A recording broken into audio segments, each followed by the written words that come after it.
Ұстаз болу жүректің батырлығы. 36 жыл мектепте бір жүрекпен мыңдаған шәкіртке жол көрсеткен өмір. Ол тарихты ғана емес, тағдырды сөйлеткен ұстаз. Ол әрбір оқушының жүрегінде өшпес із қалдырған адам. Ол бүгінде аяулы ана, ардақты әже, сүйікті жар. Өмірдің талай белесін сабырмен өткізіп, төзім мен мейірімді серік еткен жан.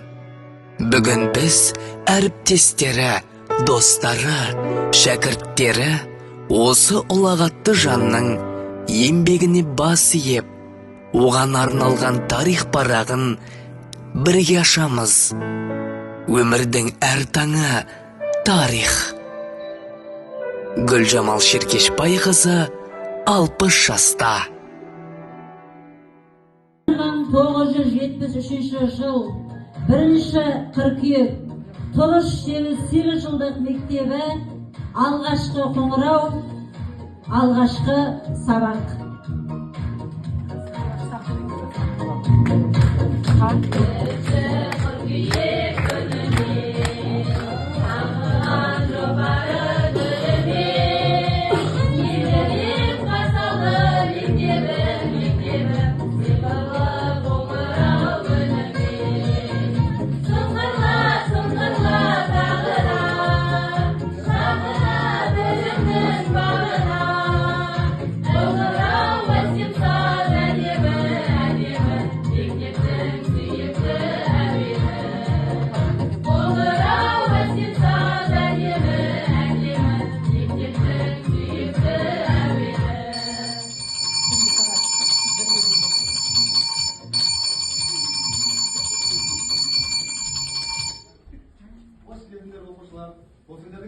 Класстарын бүгіннен бастап сендер оқушы болдыңдар.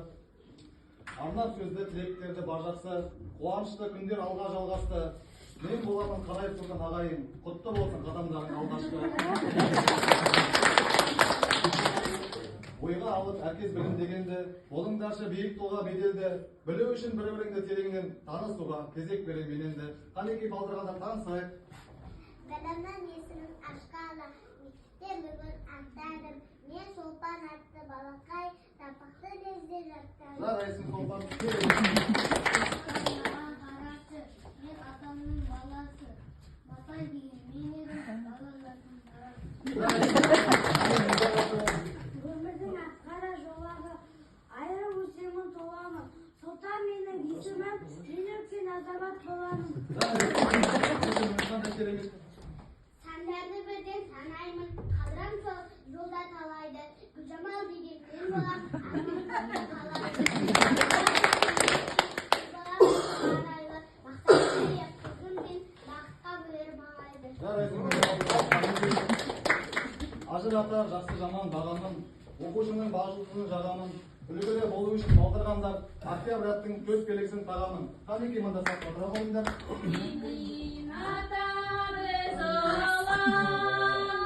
Сенен туған шат көңіл, сенің нұрлы шұғылың. Әдебиет сабағы кім боламын тақырыбында шығарма жазамын. Балалар, армандарыңды, болашақта қандай мамандық иелері болғыларың келетіні туралы өздеріңнің ойларыңды жазасыздар. Естеріңде болсын, үлкен арман, үлкен мақсатқа жетелейді. Оқушылар кәне тақтадан тақырыпты жазып, шығармаларыңызды бастай қойыңыздар. Кім балам? Әрине бұл кез келген шәкірттің санасында орын алатын сауал. Осы сауал неге мазалайды? Осы орайда Абай атамыздың әсемпаз болма әнеге, өнерпаз болсаң арқалан. Сен де бір кірпіштің неге кетігін тапта бар қалан деген өлең шумағы еріксіз ойыма оралды. Я, Абай атамыз айтқандай, мен де өмірден өз өнімді тауып, жаным қалаған болмысыма сай мамандық иесі болғым келеді. Ол қандай мамандық? Әрине ол ұстаз болу. Еліміздің өткені, бүгіні, болашағы мені қатты толғандырып алаңдатады. Ел тағдыры тарих. Сол тарихты ақтарып, өткенге көз жібергім келеді. Сол себепті мен тарих пәні мұғалімі болуды армандаймын. Ұстаз білгенін үйретуші ғана емес, туа бойы тұлғаны өнеге, ақ тілеулі ана іспетті ізгі ниет иесі. Сондықтан 12-ші ана. Ұстаз дихан сияқты әр адамның жанына білім нәрін себеді, әр шәкіртін аялап өсіреді. Дәлірек айтсақ, адамды өмір сүре білуге тәрбиелейді. Мен де өзіме дәріс беріп жүрген ұстаздарымдай болғым келеді. Сөзімді Ұлы Абайдың мына өлең шумағымен аяқтаймын. Ақырын жүріп анықпас, еңбегің кетпес далаға. Қолдыратын қуатпас, өнер деген балаға. 25 мамыр Ақжігіт орта мектебі соңғы қоңырау.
Сырынлығып, ұла менен қызымның соларға арнап білімімнің өзегін 6 жылдай жетекші болып келемін, бірге көріп қуанышын қызығын.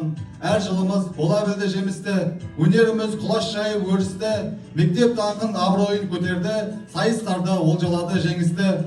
Адам жолдас тіршілікте кемді күн, толқып тұрмын ерекшелеу мен бүгін, алтын ұя мектебімен қоштасатын сыныбыммен келді күн.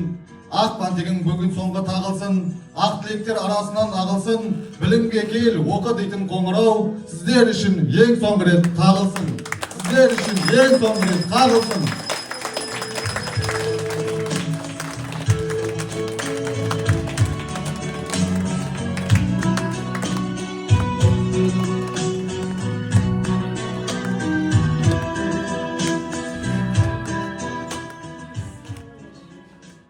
Міне қыздар, көз ашып жұмғанша 10 жылда өте шықты. Кім қайда барайын деп жатыр? Райхан, сен ше? Менің арманым медбике болу. Мен мединститутқа документ тапсырып қойдым. Керемет. Ал сен ше, Гүлжамал? Мен Көлемге барам. Педагогикалық институттың тарих факультетіне құжат тапсырам. Мұғалім болғым келеді. Саған жарасады, Гүлжамал. Сен онсыз да бізге үнемі ұстаз сияқтысың. Иә, дұрыс айтасың, Мағрипа. Қыздар, студент атанғаннан кейін бір-бірімізді ұмытып кетпей? Иә, ұмытпай. Иә, Шолпан, дұрыс айтасыз. Бір-бірімізге хат жазып, хабарласып тұрайық. Әрине, сендермен өткен сәт мен үшін қымбат. Енді бізді мектеппен қоштасу сәті де келіп жетті. 10 жыл бойы сыңғыр күлкі, қызықты сәттер, жеңіске жеткен кез бәрі осы қабырғаларда қалды. Мен бүгін үлкен өмірге аяқ басып барамын. Ал жүрегімде бүлдіршін кезім. Достарым, мейірімді ұстаздарым. Бала күнімде кім болғың келеді деген сұраққа мен әрдайым мұғалім болам деп жауап беруші едім. Сол бала арманым мені алысқа шақырып тұр. Алда мені өреп күтіп тұр. Жаңа өмір, жаңа қала, жаңа тыныс. Қош бол балалық, сәлем, жаңа өмір.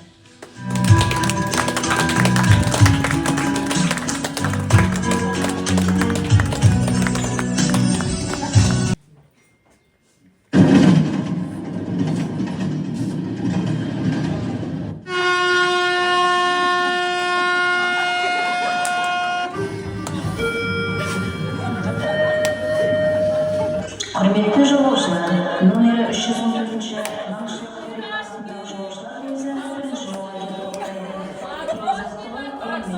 Сақ болыңыздар.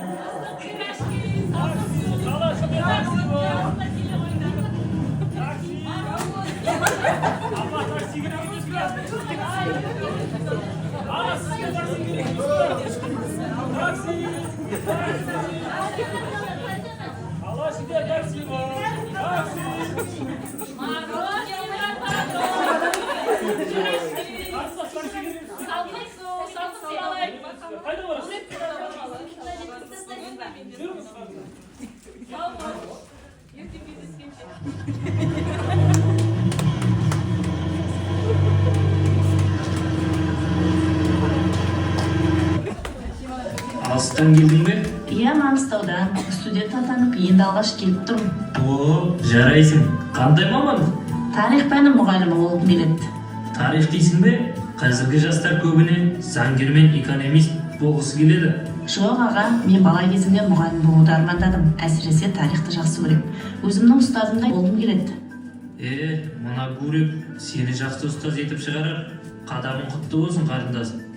Рахмет аға, ата-анамның үмітін ақтасам деймін. Ақтайсың сөзсіз. Ал міне келдік. Сәттілік. Рахмет аға.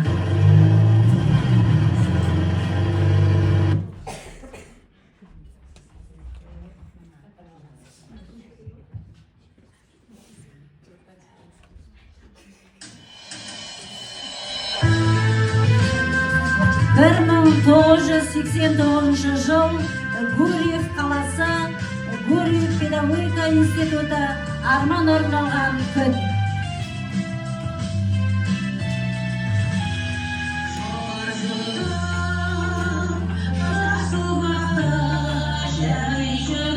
Құрметті түлектер, бүгін сіздердің өмірлеріңіздегі маңызды белестің бірі. Сеніммен, біліммен қаруланған жас маман ретінде жаңа өмірге қадам басып тұрсыздар. Сіздердің алдарыңызда болашақтың шырағын жағатын тұлғалар бар. Енді осы диплом тек құжат емес, бұл сіздердің еңбектеріңіздің жемісі. Ал енді болашақ тарихшы түлектерімізге диплом табыстау үшін ортаға шақырамыз. Гурьев педагогика институтының тарих, қоғамтану және совет заңы пәнінің мұғалімі мамандығы бойынша бітіруші Мусаева Миуа Аманқұлқызы.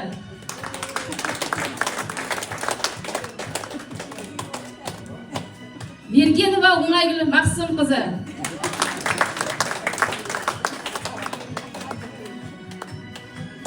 Және Шариғатова Гүлжамал Шеркешбайқызына табысталады. Құрметті түлектер, сіздерге зор сенім артамыз. Білімге деген махаббаттарың биік, белестерге жетелей берсін. Сәт сапар, ақ жол.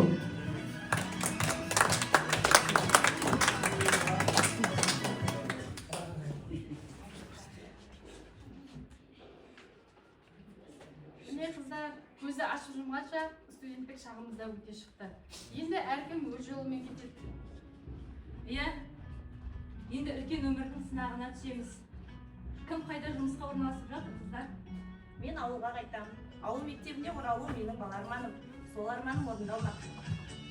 Мен де ауылыма қайтамын. Сыңғырлы орта мектебіне тарих пәні мұғалім болып қабылданамын. Сендер үшін қуаныштымын. Мен де ауылға барамын. Үстірт ауылына шақырды. Сонда жастар орналасып жатыр екен. Сол жерде жұмысқа орналасамын. Тамаша, көрдіңдер ма? Оңайгүл, Миуа. Үшеуміз де өзіміздің туған жерімізге барып қызмет ететін боламыз. Дәл солай.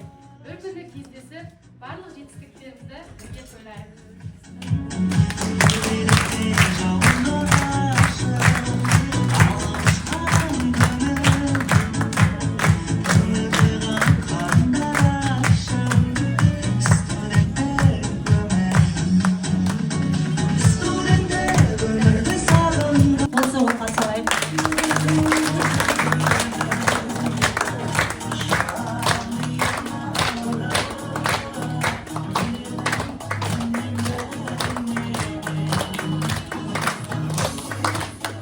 Алдарыңызда мектебіміздің жас ұстаздары және талантты шәкірттері. Көп рахмет.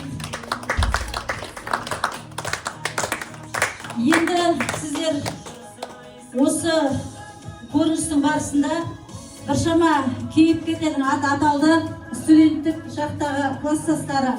Олай болса, сол кейіпкерлер бізде қазір қонақта.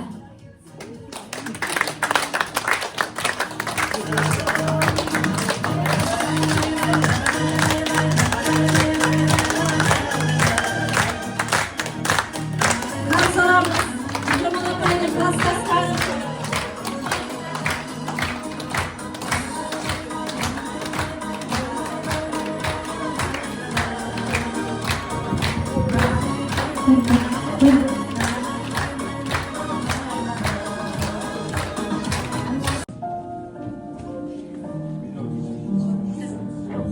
жылдан соң сұрап алған перзентпін, тілектермен тербетілген келбетпін, ата-анамның арманына айналған мейіріммен солаймен де ержеттім.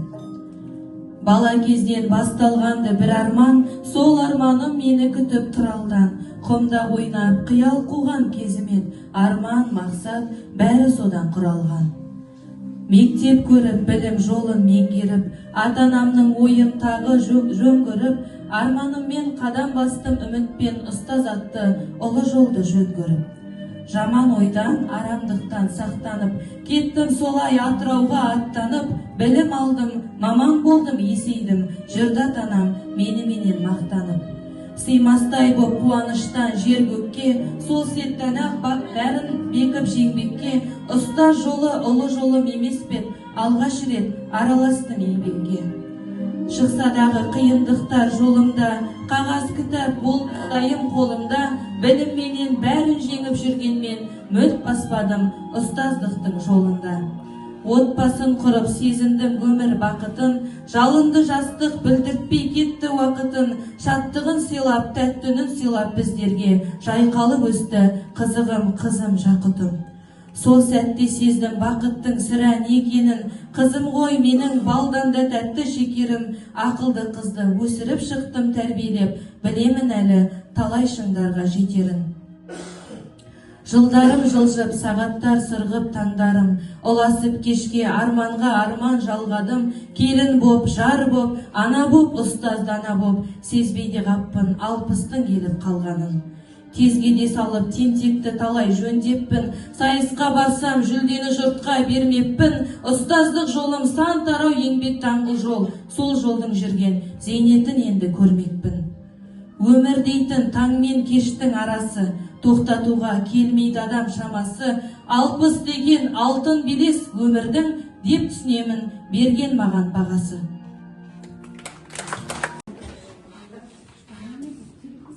Гүлжамал апайдың оқушылық сәтін еске алып отырамыз. Форма, фартук, қызыл галстук.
Гүлжамал апайдың ұстаздары, шәкірттері, шәкірті болмаса да осы кісілердің